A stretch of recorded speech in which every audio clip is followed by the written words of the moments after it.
You ask Tiger to solve. This deals with linear equations with one unknown. The final result is y equals 5/4. Let's solve it step by step. Simplify the expression. Expand the parentheses.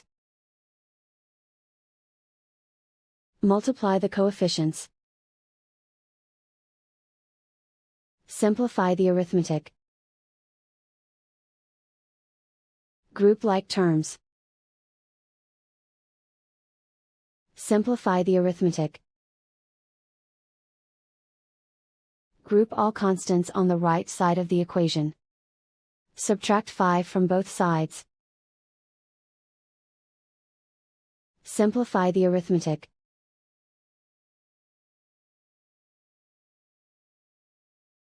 Isolate the y. Divide both sides by -4. Cancel out the negatives. Simplify the fraction. Cancel out the negatives.